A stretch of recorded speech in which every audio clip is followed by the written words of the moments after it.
Yo, it's Mel from Rap Rankings. To hear the full episode this clip comes from and all the other episodes, stop by raprankings.com or search Rap Rankings on your favorite podcast platform. Hey everyone, so here's the deal. Before we have Moulz intro our guests, we got some bad news. The soundboard that you know and love is down like the McDonald's ice cream machine. So what's gonna have to happen here, apparently, is Mel, me, I'm going to do the drops myself. Yeah. You're gonna do your best. Yeah, I'm gonna do my best. I'm gonna replicate the drops that you know and love throughout the course of this review. And that's how we're gonna deal with this. Because as Moulz said before we went on air, that's hip hop. All right, hip hop is about improvisation. That's I want to say improvisation. It's improvisation, right? Yes. Okay. Well, British people will say improvisation, I think. British people also say John Cena, so we can talk about them right now. But anyway, all right. So with that disclaimer up front, you want to intro our guest? Of course, I'd love to. This is what I've been trying to do for the last 30 minutes. Yeah, I mean, I sound good, right? Because it looks like my waveform is on like, it didn't blow up shalated. Like it looks like I'm peaking like crazy. That's crazy. My shit looks like it's peaking, but yours looks fine to me. That's wild. Okay, Zencaster is tweaking tonight. It's all the Molly to Xandaline. Whatever happens, man. We're gonna make something out of it. That's all I know. We're gonna do it. We're gonna figure it out. This is what we need to do. You guys may know this man from the Yeezus review. He's back, but if you haven't heard that review, he is a writer as seen in Rolling Stone. That was a gunshot. GQ magazine. The Fader. Pitchfork. Mike. Stereo Gum. Yeah. SB Nation. Boo, boo, boo, boo, boo. That was West Side Gun. Hellgate NYC. And Vice. That was a He is silent. also a self-proclaimed New York Knicks enthusiast. Go New York, go New York, go! We're back on track. You got to add the Yankees right now because we're the best team in baseball. Knicks and Yankees enthusiasts. Dun, dun, dun, dun, dun, dun. That's the baseball song, right? Take me out to the ball game. Take me out to the ball game. Wait, hold on. Now you got to play ball. You know, play ball. Now you got to do start spreading the news. The Frank Sinatra shit, yeah. Right. How does that go? Start spreading the news. I'm leaving today. I wanna be a part of it. New York, New York. I wanna wake up. See, that's why in a city that never sleeps. Right, brother? Yeah, know that. Perfect. Welcome back, Jason. Here's the applause. Buford.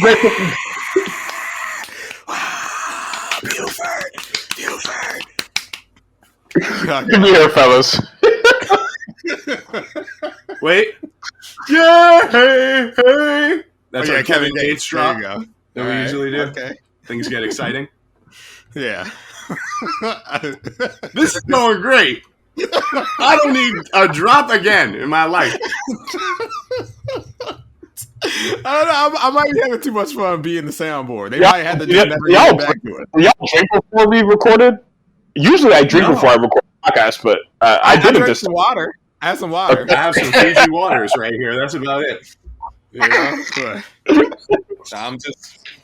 I'm man. out here just on this Essentia overachieving H2O. You're just in that fake water again, Mel.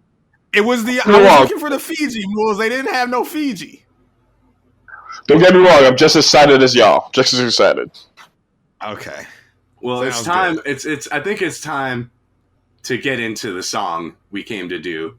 We could zoom out in a little bit, but Mel, what are we here to do today? We're here to do track 6, Dior. That was my Pop Smoke impression. Produced by 808 Mellow. Okay. And you didn't know, this is Rap Rankings. And we have a system that we use to rate these songs. But Buford is a returning guest, so unless he wants me to go through the system again, I ain't gonna go through it again. You can find it at raprankings.com in the FAQs. But if you need a refresher, Buford, I'll be glad to do a refresher. No, I'm good. Oh, you're good? Okay. Yeah, I should be good. All right. Well, hey, I mean, yeah, we're here to do Dior, So, I mean, we can, how we do customarily. We got a guest, if you want to give a rating first, if you want Moulz Mel to go up to the chopping block first, however you want to do this. Well, yeah. We can start with whatever. Okay. All right. Well, I'll do it. I'll go first. Everybody's. You want me to go first? Yeah. Okay.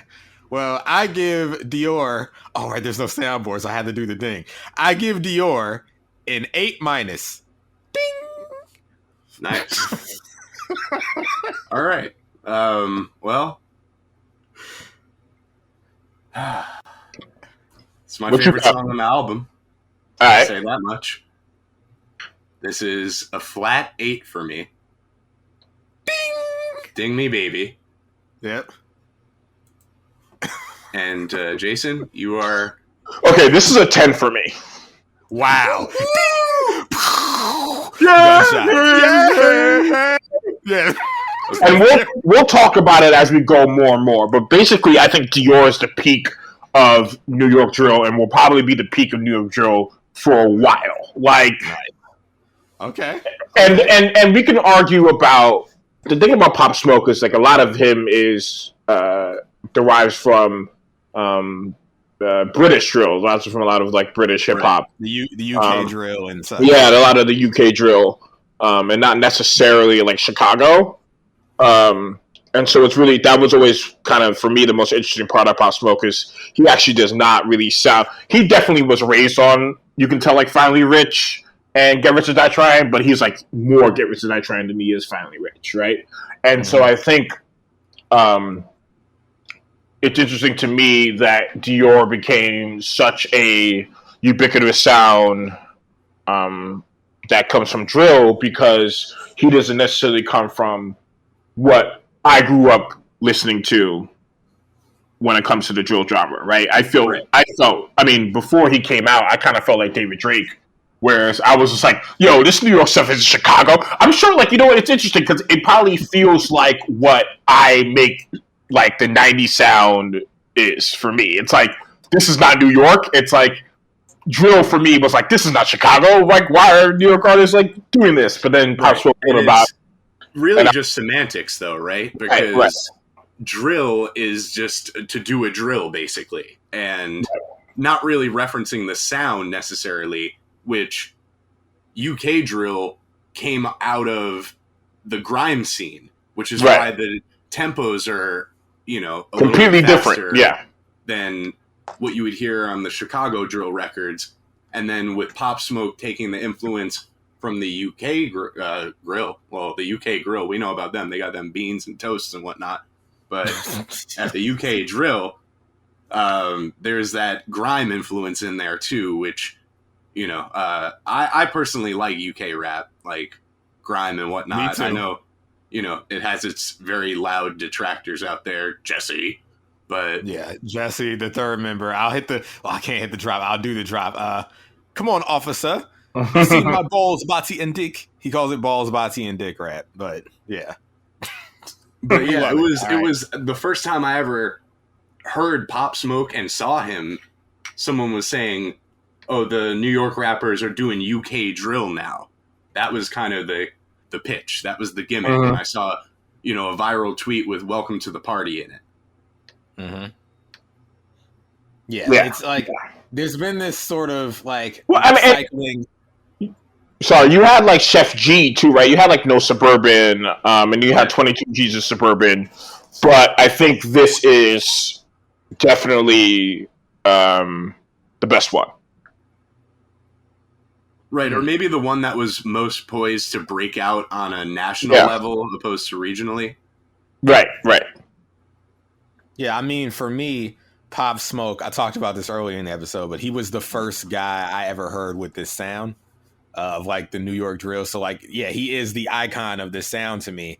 And yeah, I mean the term drill, like we first heard it, yeah, the Chicago drill, but like those musically, the character of it, it's darker, it's muddier, you know. And then I guess UK picked up the term drill and kind of combined it with what's going on with grime, and then subsequently New York hears that and they bring it back to the States and kind of use the UK styling of drill, and that turns into New York drill. Now there is production differences in, say, what Seasick or Young Chop do in Chicago and, say, Atlanta trap producers. You know, there's sort of, the drill is not just to do a drill, but it's also, you know, the bass and the frequency and everything is boom, boom, boom, boom, boom, a lot harder and more frequent sort of kick drums and stuff like that. Yeah. Yeah, I think Mellow sounds completely different than Young Chop did, right? Like Young Chop, as you said, was like drilling you, right? It's like as if like this guy was like hitting you over the head. Whereas like I think this is like made for melody more so. Yeah. Yeah, for sure. This is New York drill's main appeal to me. I mean, these are to me the defining aspects of like what makes a New York drill beat. You hear them all in Dior. You know, I think it's you have to have the sliding 808s. And it's as much to me, I don't know if anybody else feels this way, about like the empty space between the drums as it is the drums themselves. There's kind of like this way that my body conditions itself when I hear these songs. Like, you're going with the peaks and the valleys of these like 808 slides. Like, and you have that melodic element. I don't know if it's a synth. It sounds like a manipulated vocal. Right. You know, that melody. I don't really think like Chicago drill, melody doesn't pop in my mind. It's just 808s and hi-hats and like that's what we're doing. You know, this is a little jiggier. You know what? Chief Keef though, what about shit like Sit Go and, you know, they have the melody there, but the beats aren't, they're just not the same. You know, it's a different. Yeah, I mean, it's just different. I just think Pop Smoke in general is like a walking melody, right? Like, I mean, I think, embodied this ideal that 50 Cent had, which is like anything you say, no matter how menacing it is, no matter how stylish it is, can be a hook. Even there's songs even that there's even bridges in different aspects of this record where you're kind of like, oh wait, even though this is a verse, this could be a hook, right? I mean, Better Have Your Gun is like, shoot a nigga, go to jail for it because I know I got the bail for it, right? Like, and he says it in this like playful way, but it's always meant, I think, especially all over this record, it's always meant to kind of be a sing-along type of ideal. Yes. Or entity, rather. Yeah. I think that there's no coincidence that part of his artistry is why he ended up being the premier artist, you know, leading this sound. I mean, it always gets me when I think of like, you know, how things went tragically, but like seemed poised to be like that guy out of New York. I really think so. You know, now, I mean, he was already you know, going that direction. I'm in the pocket of 50 Cent. Like, I'm biased, you know, and 50 like was mentoring this dude, and you could hear the influence in Pop's music, but at the same time, it was something new, it was fresh, and he was also capable of switching it up and not just doing this sound. It seemed like he was going to try to make some more, I don't know, radio type records and whatnot. I really thought he was going to be a big star, and you know, that's just the unfortunate situation of talking about this man who didn't leave behind a great body of work necessarily in terms of quantity. We have Meet the Woo 2, we have features, and then everything else is posthumous. Right. Yeah. Also, one of the things that talking about Pop Smoke that was so, I think, huge is New York, especially Brooklyn, in particular Brooklyn, it's such a Caribbean borough. Brooklyn's such a Caribbean borough, such a full Caribbean neighborhoods. And him being from Canarsie and having this like West Indian type of lingo, it was inescapable. Well, I was going to ask you that because, I haven't lived in New York since 2014. Yeah, I heard you, living on the West Coast now. I'm living on the West Coast now, at least for our mutual friend Chris Maggio told me that. Oh, is that right? Are you friends with Chris? Yes. Well, so former guest Mr. Joe Coscarelli from the New York Times introduced me to Chris, and we've been hanging out and watching some basketball together. So Chris was like, "Oh man, yeah." And so Chris had mentioned, he was like, "Oh, I saw you on my boy's podcast." I was like, "Which one?" He was like, Rap Rankings. I was like, "Oh, yes, yeah." So yes, I had heard that you had been you have moved to the venomous West Coast. Yes, I have, and I missed all of this. It sucks because when I left in 2014, I saw Shmurda. I got that. What was that, summer of 2013, summer 2014? 14. Yeah, I got the Shmurda summer, and that was it. And I was out in December. Oh, man. So I wanted reports from you on the ground, like, what was shit like when this music was taking off? Welcome to the Party, Dior, etc. You couldn't go out without hearing it that summer, 2019. It's probably one of the greatest summers of my lifetime. Like, seriously. Wow. Yeah, like it was something new, it was something fresh, and it was like so hot. No one was fronting on it. Like no one from like rap regions are so territorial, but nobody from Michigan, nobody from Atlanta, nobody from the West Coast could front on Pop Smoke. Right? Like Jeff Weiss loves Pop Smoke. It's like, you know what I mean? So like nobody could there was no one who I knew who was like, yeah, this guy Smoke doesn't have it. There's no one even people who were inclined to be traditionalists were like, oh shit, like whatever it is, this guy has it. Voice, I mean, I'm a little, at this time when this music was coming out, Mel and I were making some other shit. Yeah. We weren't even making rap music at that time. We were making some pop shit. And I'm not talking about no Pop Smoke either. And I was a little out of the loop. I'd say I was most out of the loop on rap from like 2017 to 2019. And in that time period, I would come to stuff. I was still checking for people, but it was almost like after the fact. I was always first to shit for a while. Then I'm like, I'll let the shit come to me. And, so much so, I didn't hear Meet the Woo until I heard Meet the Woo 2. That was the first Pop Smoke I heard. I was like, oh, okay, there's Meet the Woo 2. So you catch up. You didn't hear Dior until like 2020. No, I heard Dior, Welcome to the Party, the videos and stuff like that. But I didn't hear a project from him in full until Meet the Woo 2. Until Meet the Woo 2, okay. Because it just wasn't, at the time, I was coming to shit, like I said, just a little bit late. I was focused on other stuff. And maybe for the first time in my life, I was like not really concerned with checking for new artists and whatnot. And man, it's just crazy because as I've delved deeper and deeper into the New York drill scene, you could really make an argument. Pop wasn't the first, but he's got, something like a Kane Frame on YouTube putting out multiple videos a day. Mm-hmm. So many kids out there, I feel like he put the battery in their backs, Yeah. I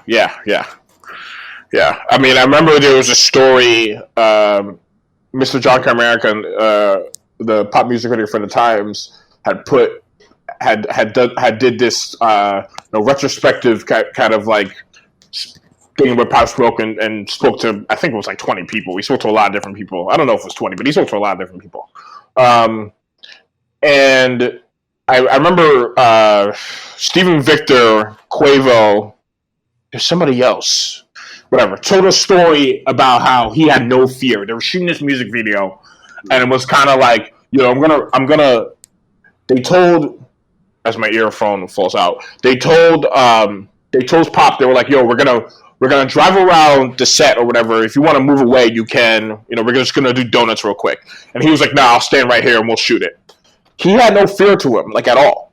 And if you listen to his music, it literally sounds like that, right? It sounds like it's just the dirtiest, grimiest thing he can ever possibly do. It's not, there's no, like, besides PTSD, there's no real self-awareness. And what you see on Dior is you see, like, a nihilism that it reverberates through you.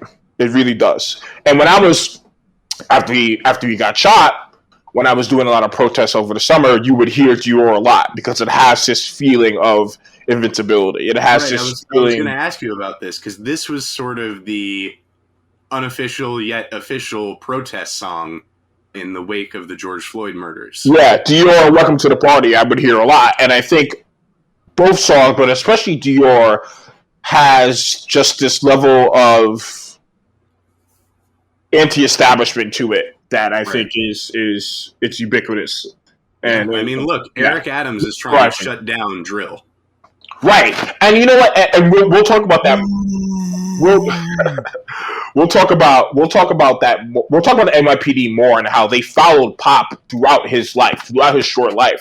The NYPD followed him and followed, what he was doing and kind of like surveilled him and prevented him performing at Rolling Loud and like other things of that nature. And so, like, I think when we talk about like if he would have, had not, if not for that day in Los Angeles, would he have continued on this rampage he was on? I'm not sure, because the NYPD always has a way of stopping rappers from New York. Always. Yes. So we some were of the strictest gun laws in the nation. Yes, and some of the the RICO stuff with GS9, and so YSL even recently, Yeah. And that's Atlanta, but it's all in the same boat. But the NYPD in particular, I think, like, they were some of the first hip hop polices you found. They were the first hip hop police. Yeah. And I remember when Wayne was coming out of his Beacon Theater show. Someone called the cops on his bus, and they said it reeked of marijuana, and they found the handgun in the Louis bag. That's that stunted the momentum. You have a theory about who placed that call, right? To be revealed in a much later season of this show. Yeah, I have a theory about who placed the Please call. don't tell me this. You got like a Reddit theory that Jay-Z did this call. Oh, no, not Jay. Come on. Okay. Don't do that, Jay's responsible for a lot of things, but probably not that one. All right, I'm about to. Although I wouldn't put it past him. Prodigy was riding with Alchemist, and that's when he got popped. I wouldn't put it past him either, which is the sad part. Hey, Jay plays dirty guy.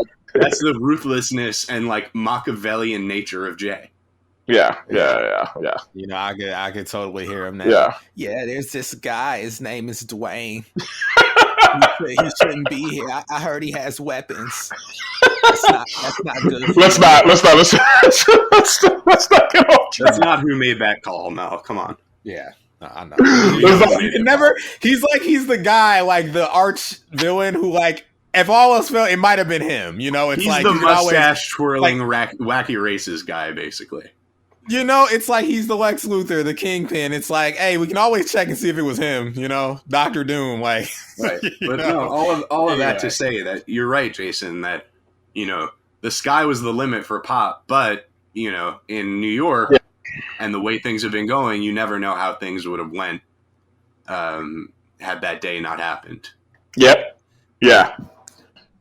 Never know. To speak to that, sort of fearlessness you hear in his music and in this record, I think that's also a byproduct of 50 Cent influence. Because we just got off doing Get Rich or Die Trying, like the first episode of this season. And it's what song did you guys do? What was that? What song did you guys do for that? I'm curious. We did the whole album. Oh, we did the whole album. but just you two? Nobody came on? Someone came on. Rated R. Shout out to Rated R. Yeah, MC from Far Rockaway came on. Rated R. Oh, cool. What song did he pick? I'm curious. Back Down. Oh, word! Yeah, that was lots of beef was cooking, and that was the beef. That was the beef guest spot for sure.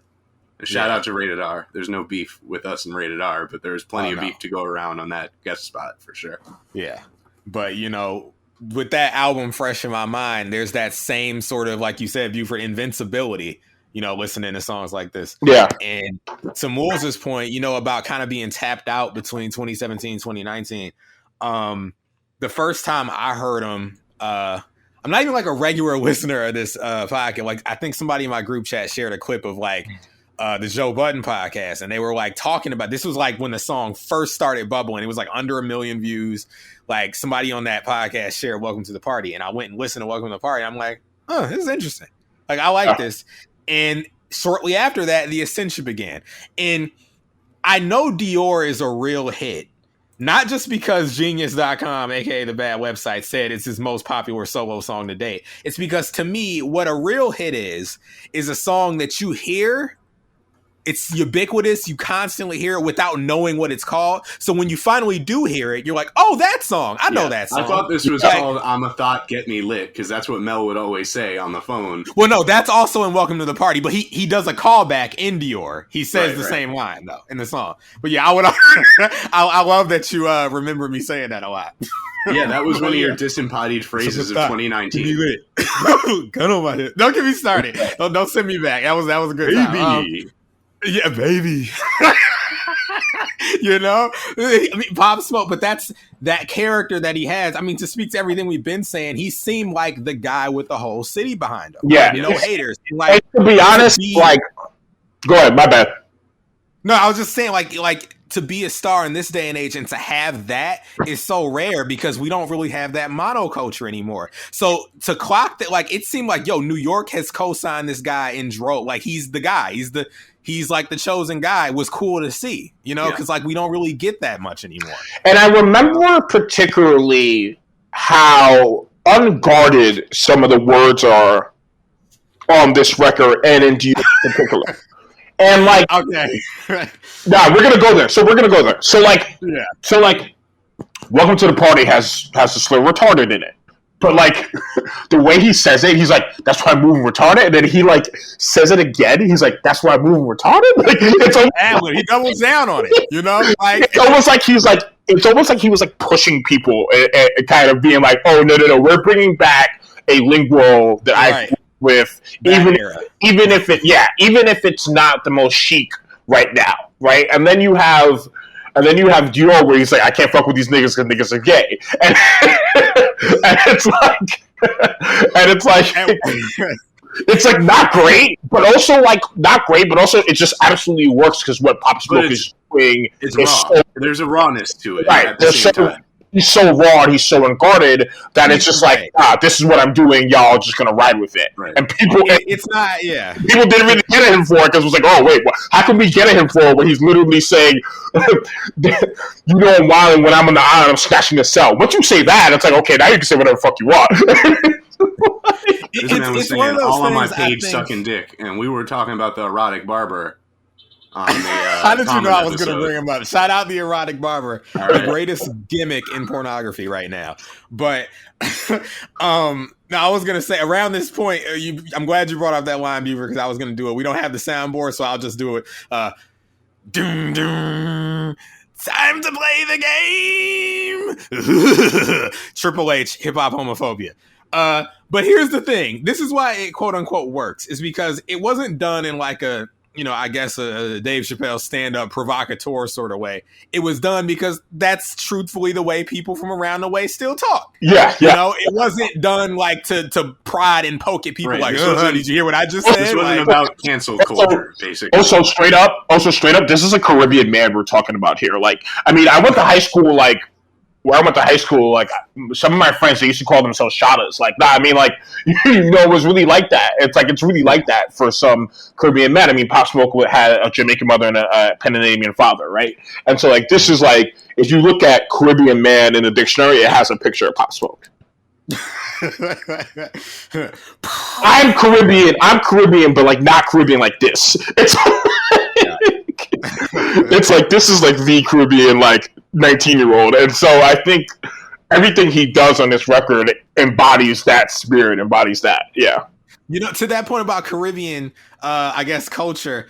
I don't know if this has anything to do with it, but I wanted to point this out. Pop Smoke, Sada Baby, Duke Deuce. These are rappers that are not shy about dancing, which I love. And one of the underrated elements of the song and of Pop Smoke's career, like in this hook, she like the way that I dance. Like, I love that. These songs, they get you moving, you know?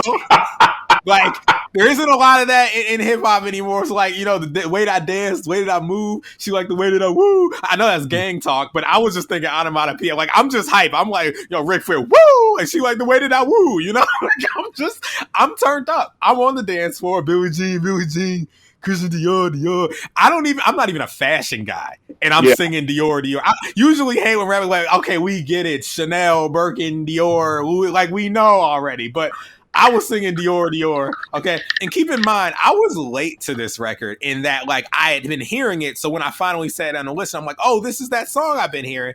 But, like, I was playing this in, like, 2021, like, it just dropped because I was late. I was late, but it's that hard. There's a reason it has 600 million plus plays on Spotify. Yeah, it is and honestly, a true like, what, to me, it's the most obvious thing, but it separates pop from many of his contemporaries in the same subgenre, is the voice, man. I mean, this voice is... Yes. This voice is unbelievable. It's one of the best rap voices to emerge in recent years. Great point. Mm-hmm. I mean, we talk often on this show about, you know, a benefit to rappers is having a distinct voice. Because, like, you can be the best rapper in the world, but, like, if I can't, like, readily identify you, yes, you know, it's kind of, you have to kind of, like, fight against that. There's, like, in spite of that. That smoothness to it, but there's, like, a gruffness to it as well. Very much like 50 Cent, you know, when he says, she like the way that I, you know, it's like very 50. I'll say. How about the intro? How about the intro when set him never lacking, always push him back with the automatic, so we gonna send him to heaven. Wait, hey, and then he goes, woo! Hey. Gunshot. It's like man has just left a cage. He's actually just left Rikers, and he's like, woo! You know, the energy on it's crazy. It's crazy. And you listen to the song. You listen to the song and you feel it throughout your body. You really do. Like, you feel it throughout you. And that's what I was meaning with these like these 808 slides, the way like it kind of like pushes my chest up and drops it back down like a roller coaster. It's roller coaster, like, Tokyo Drift music. Definitely. Yes. It's, you know, these, like, you know, it's sort of you're moving electro tinge, you know, but you're moving through different gears. Like, it's just, you're going into warp speed, then you're turning corners. It's energy, man. It's that energy. And Pop Smoke is yelping and growling all next. It's the perfect storm, you know. Jason, like, to your point earlier, you were saying like any line could be a hook, any kind of couplet on this song. Yeah. A hook. It's like anthemic. I think of. It's a trope at this point in like almost all of the New York drill videos. The song drops out for a second and you just hear everyone that's in the video yelling out the line. You know, every line is a chord. Every line is anthemic on a song like this. Welcome to the party. You know, like, I like also how he's like mad that they're all on his page. He's like, that's my favorite part. He's like, all the comments scream my name. He's like, don't scream my name. He's like, all on my page, suck a dick. All my comments scream my name. It's like, yo, don't talk to me. Don't give me props. You know, look, as somebody who gets freaked out by like a lot of engagement, I felt it. I feel him. You know, it'd be like that. It's like when I first started writing, people would be like, "Oh my god, Jason!" I'd be like, "Man, leave me alone." I feel you. That's what that is. Like, oh man, yeah. I mean, I mean, I always felt too. In relation to pop and Chicago, if you will, I thought, okay, in a way where David Drake had an interesting point, and he was on the Popcast. He had a really interesting point where he said he felt as if, I hope I'm not misquoting him, but he felt as if drill is just another sub genre of like gangster rap, right? It's just you know what I mean? Like Right. we need to, yeah. It's like these things progress, and it's just another thing of like gangster rap, right? And I felt that, and my thing was like in relation to Pop Smoke is like, okay, you had kind of the creators, the Chiefs Keef, right? Could be kind of, you know, like how Ice-T created gangsta rap, or Eazy-E, or whoever you want to say. Pop Smoke is kind of like, okay, this is a guy who could have sold like 5 million records, right? Mm-hmm. You know, and like Chief Keef would have sold a lot of records if he had come in the streaming era, but like Pop Smoke, this is a guy who could have taken this to like a different height without really compromising himself. You know, like his voice is so inescapable that I couldn't even see him like being able to compromise himself. Like he might have tried, but like I don't even think he would have been able to do it because But it's I guess just the question is, like, would those have been the biggest records from him? Like, if he switched up, made pop records that didn't sound like New York drill, would those have eventually been his biggest songs, or would these songs like Welcome to the Party and Dior still be kind of what people go to him for? My take is 50 would have coached him. He would have shown him the way, you know, Mm-hmm. how to, you know, switch the style up, and if they hate, then let them hate and watch money pile up. He would have helped him along the way. Okay. I think he saw a kinship there, you know, and it's a shame we never got to see, because like he felt primed for that. He was poised for that. He had the look, the voice, the moves, you know, the girls. That's always important. Yeah. People don't like talking about it, but yeah, like you need the contingent of women behind you to truly be a star. Okay. Like it was all there. I mean, to bring it back, like one of my favorite lines of the record, and it's because I'm wacky. We've already touched on it, but like I'm a big fan of growling. I do it in my everyday life. Okay. So when he says she like the way that I okay, that is the best That's thing that in the world animal to me. ambition, bro. There it is. You know what I'm saying? Like he had that. I mean, look, Moulz, you're a G-Unit soldier. Okay, so you should appreciate this. He had the voice. It reminded me of Ja Rule, but it's less dweeby and less cartoonish. You know Ja like Rule, it's man. smoother. It's smokier. You know, it has all the gruffness, but like it's more suave. You know, like so. In a weird he had way, it all, I look man. at him as like 50 meets Kevin Gates. Wow. Okay. Wow. Like like the paranoid, depressive, and sort of graveliness of a Kevin Gates, with also the smoothness and the player vibes of like a 50 Cent, you know? Yeah. He's Pop Smoke was very regal at a very young age. You know what I mean? You don't get 19-year-olds who are as regal as Pop Smoke. Nowadays, you get 19-year-olds. Yeah, I mean, nowadays you get 19-year-olds who are like, you know, I mean, they're doing. I mean, I don't mean to sound like an old head, but they're singing, they're rapping about their pain, and they're rapping about drugs and this and that, right? Like I'm even doing like, even a guy like Rio the Young OG, he's not like a young guy, if you will, but it's still kind of like, you know, this is a guy who's like rapping about his pain, like whereas like Pop Smoke kind of is rapping his pain rather is in the past for him, and he's like, I've overcome this. It's not a continuous thing for him. He's like, I have overcome this. I'm regal. I'm this, right? He has this like, and that's a New York thing. Jiggier. Yeah. It's Yeah, right. yeah, The new it's the jiggy, you know, the jiggy aspect Diddy of New bopping York. through I the mean, pressure. yeah, exactly. I mean, there's a line on the album, I forgot the exact line, but he's like, you know, he basically did something for the pain, you know, but it was like it was something flashy. Yeah. You know, like we're not gonna wallow in it. And look, I'm emo as hell. So like I'm down to wallow, but like I'm also down for like, you know, flexing your way through it. You know, which is what Pop Smoke does. Mm-hmm. You know, so I appreciate all that. I mean, This is just his peak for me, though. Like, because there's something about the, you know, that sample, if it is a sample in the record, that sound, that like weird, you know, synthy sound that opens up that. I always think of Drag Me to Hell and like the weird, you know, Russian music in that movie or whatever it is. Like, there's shout out always to something. Sam Raimi.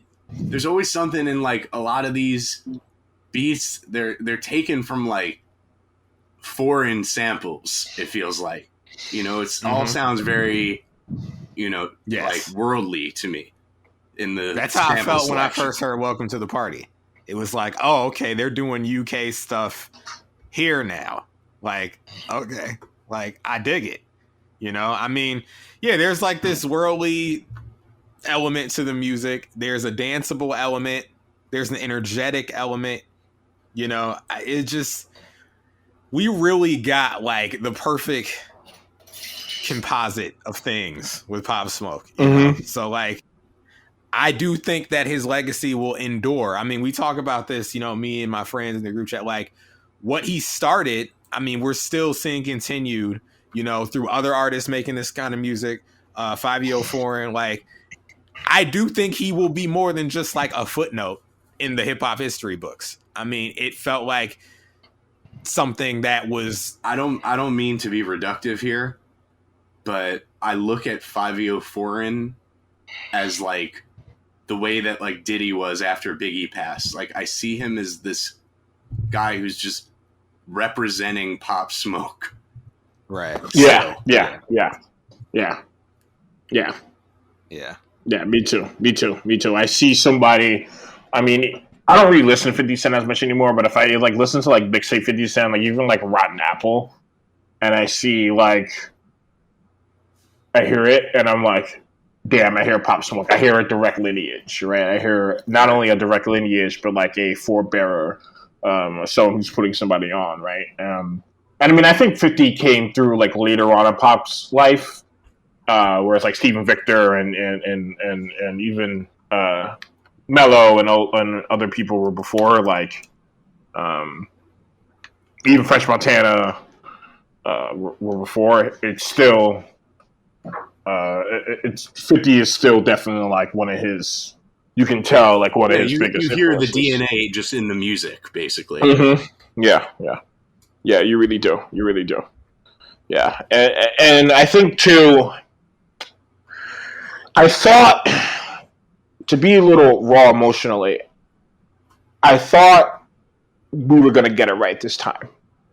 I don't know why. I was like, okay, we got him with Victor. Victor, I mean, represents Pusha T, who, if you look at what Pusha's done in the, I don't love Push, but like you see what Pusha's done in the industry, and you can't front on it. Like Pusha, like that's a guy who's like has moved in this industry and like knows what it's about, and so Victor represents him, and it's like you got Pop with Victor, you have him with all these stars that were taking an interest in him, and I thought that even though I figured the NYPD would be doing their typical bullshit, I thought they'd have a chance. He would have a chance to live, and he'd have a chance to make music that would be ubiquitous for a really long time, and make music that was and continue to do it. And it hurts still that wasn't meant to be. Or I mean, I don't even like to talk of fate like that. It hurts that that someone shot him down. It just hurts. You know what I mean? It's just one of those things where, and these things happen because of different reasons. You know what I mean? Like when you're on the streets, like you can't just leave that. And when you're in LA, and people don't have anything, so they get jealous and name all the reasons. You can name any single reason, bro. But it doesn't make any. Rob me the day I moved here. Yeah, I mean, LA. The thing about LA as a city is, the thing about New York as a city compared to LA is New York, even the rich ride the train, or even the rich have like the AC ducts that like drip on them, and even the rich get like taxis taken from them. They get taxis. Yeah, everyone, even in New York, even though in New York the gap between the haves and have-nots are wide, it's still like everyone has the same type of ubiquitous experience in New York. That's like the idea of New York. Whereas like LA, like the rich in LA, like they're like saluted compared to like everyone else. They live a totally different life. They live a totally different life. Yeah. That's the thing about LA that's different. Chicago's the same way too. It's like the rich live a totally different life, and so that's like one of the reasons why I think like LA has a lot of problem with violence, and I think it's one of the reasons why Pop was it's a lot more segregated too. Yes, yeah. I mean, he was killed in Beverly Hills Yeah, he was killed in You Beverly know? Hills, or West Hollywood, something like that. Something like that. Yeah. And, that area, I'm around that area sometimes. The further you go towards the west side, so Santa Monica, Hollywood Hills. Yes. Beverly Hills, all You- that, Yeah. it's very nice. Around here, though, I live in Mid-City, it's rough out here. Yeah. And it's not the same, and it's crazy as it gets worse as you go further east from where I live. So, I'm like 10 minutes away from Skid Row. So, it's like a total disparity in where it's so segregated. It's very suburban, if in fact, like, I feel like I live on a more poppin', busier version of Long Island than anything else, where I could be in like Elmont, and this is not a great area, Brentwood, whatever.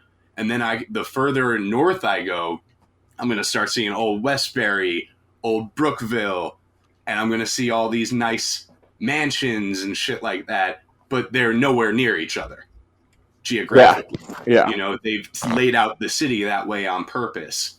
And that's honestly what I don't fuck with LA. Like, that's one of the reasons. I'm not saying I don't fuck with it in totality, but it's something I don't fuck with out here. Is, I'm used to being more in the mix with everybody, so that's just the difference. But yeah, man, it's it's a shame what happened, and to me, it's a shame that, at least from the way that I feel like things are being discussed amongst people, I get the general sense that people think that this scene is running on the fumes of this man who's no longer with us. Yeah, it is. I mean, Fabio Foreign is famous right now because he makes drill music that doesn't offend people. He makes drill music that's safe. Right? Like, Pop Smoke did not do that. And that shows you all that he was. The fact that Eric Adams is having meetings with Fabio Foreign says a lot about Fabio Foreign's artistry. The fact that the NYPD was in fear of what a Pop Smoke concert could bring to the city tells you all you need to know about how good Pop Smoke music was. By the way, that fear is completely bullshit, but like, they do have it.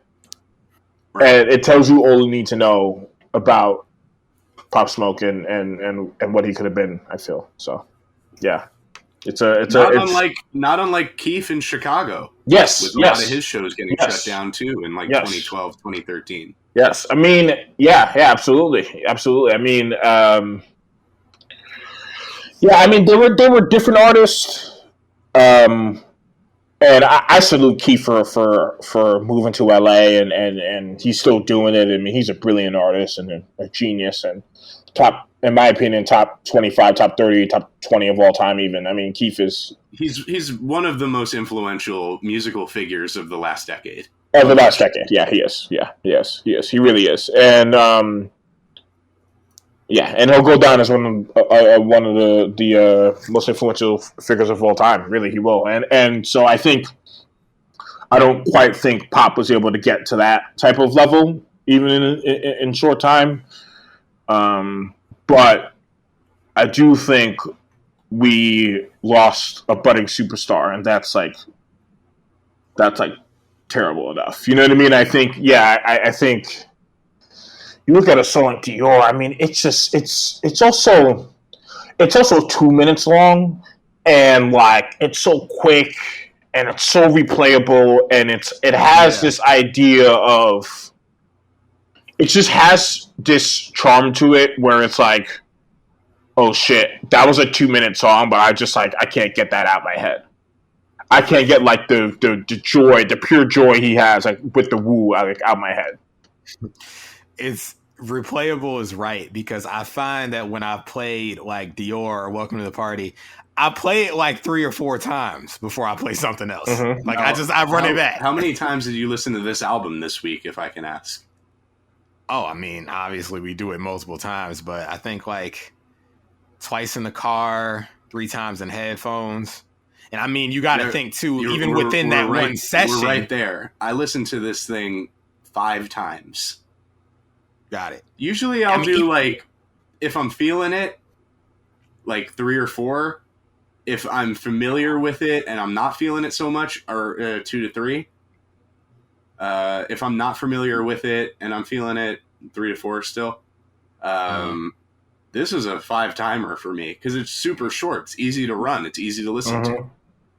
Yeah. I mean, even in the course of sitting down to listen, I'm running songs back.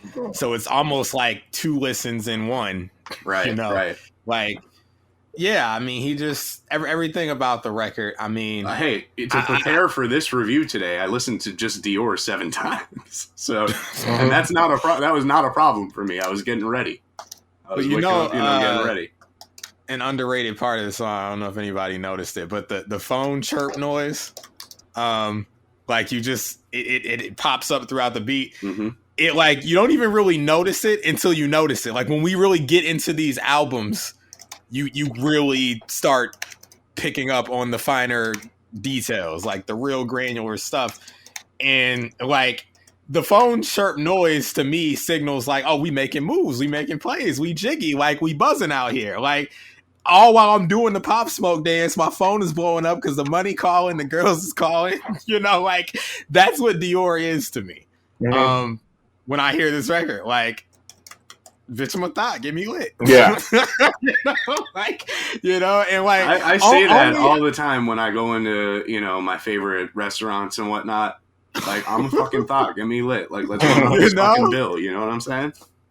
The catchphrases he gave us, the ad libs, all that stuff. I mean, only other note I really have to say about the song, there's one line in it, and I don't mind it because it's funny to me, but he says, I'll make a movie like TNT. And Persnickety Mel jumped out, and I was like, okay, well, hold on. Does TNT make movies, or do they just air them in syndication? They air them in syndication. TNT does not make movies, but that is like such a New York, like I grew up with TNT, like cable type of thing. Like I grew up watching TNT at my grandparents' cable who had like cable or whatever. Like that's such a right. We know drama. Yeah.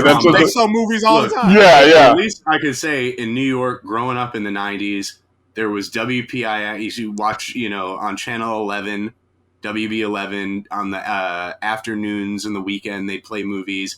TBS, TNT. AMC. Gotta love it. Watching movies on TV with commercials in them and shit's edited out. It's a vibe, as the kids say. It is a vibe. Yeah. But Jason, thank you as always for joining us. And thank you for having me. Yeah, I appreciate it. I mean, I think to say a few more things, I mean, when I look at the state of rap right now, I'm worried because, and I was just talking about this with the aforementioned Mr. Joe Coscarelli, is like it feels like we're in a transition period. There's no a star, right? Like I love Baby Tron, but I don't see Baby Tron like making like ubiquitous songs like Pop Smoke was able to do. And that doesn't really matter. I mean, there's great rappers in the genre right now. Rhea the Young OG's great. I mean, Matt Commy's great. Tony Snow's really good. Name him. Lucid's great. I love Lucid's stuff. Billy Woods, both Lucid and Billy Woods. West Side Gun always drops a really good project. I mean, there's great rappers doing it, right? But like, we're talking about the health and the longevity of the genre from a mainstream point of view. But there's not a lot of stars, right? Like, we're in a transition period. As much as, people hate Drake, for example. Drake brings people under the tent that ordinarily would not be coming here at all. Yeah.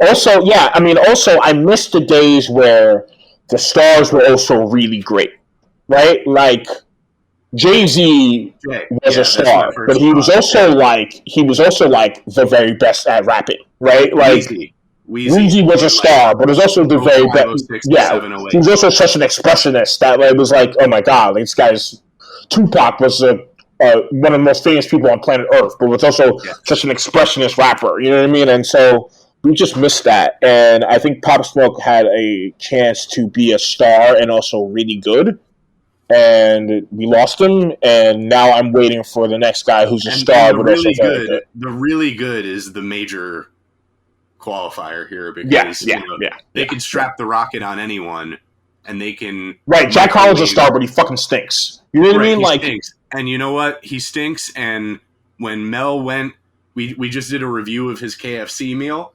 Mel went to KFC and he asked for it, and they said, "Jack, who now? What meal?" There's video footage of them not knowing who he is. Now, I disagree that he stinks, but it's also clear to me now that he's not yet ready or may never be ready to be the guy. He's not the guy. And he's not the guy. I thought he had a shot at it. I made my case. He's not the guy. I want to say this really quick. You're alone on that belt. Really good, Like, we're not going to act like the boy wasn't really good. It's just that his time is nearing an end. He's a degenerate gambler now. Stake out now. You can place your bets. He's got the candles going, but you got to understand. Better World Fragrance House. Better World Fragrance House. Are you stupid? Are you dumb? The best sense. I'm dumb. I lie. But this is the thing. You got to understand, like, the Drake era, as much as I've enjoyed it, has been going on for over a decade. It's boring. And we talk about this all this, right? Like, we know what to expect from him, and we talk about this all the time. Who's going to come after him? That's going to be huge and really good. Scorpion felt like the victory lap for Drake, and everything else since has been just diminishing returns for me. It's been very boring following him. It's not interesting anymore. This is all non-canon music from him. I actually think Certified Lover Boy is better than Scorpion, but we're not. Yeah, but we're not. There's some good rapping on Certified Lover Boy. I'll give him that. There were some joints where he actually. Scorpion's not good either. It's not. Certified Lover Boy is not good either. Like, it's not. It's just not a high bar to clear. More Life was the last time I was like minor. I got my fill of his music at this point. We get it. Yeah. What's next? That's what I want to know. That's what Joe wants to know. That's what Jason wants to know. That's what Mel wants to know. That's what everybody wants to know. What is that? A new drop? Oh, no. No, that wasn't the soundboard trying to come back to life. Oh, no. That was me by an accident. Sorry, guys. Oh, it's all good. So, Jason, before we get out of here, do you have any plugs? You got any shout-outs? You got any where they can find yous and whatnots? Shout out Chris. Shout out Joe. Shout out y'all for such a dope podcast that I really enjoy listening to, and thanks for having me on. You can see my work in Rolling Stone, Stereo Gum, Pitchfork, GQ. I got something coming up with GQ in a few days. Hellgate, Vice. I'm trying to get into the New York Times Magazine soon too. We'll see. You can find my work there, and you can find me on Twitter too at Jason Buford, JYSONBUFORD. Willie Stolly, if you're listening, let's get Jason Buford in the magazine. Don't put Willie on blast like that. Don't put Willie on blast like that, bro. That's great. He'll love it, though. He'll love it. All right. It's all love. Best of love to all. And best of love to you, Jason. Thank you for joining us. I'm sure we'll see you again soon. My man. All right. Peace. Yo, it's Mel from Rap Rankings. To hear the full episode this clip comes from and all the other episodes, stop by raprankings.com or search Rap Rankings on your favorite podcast platform.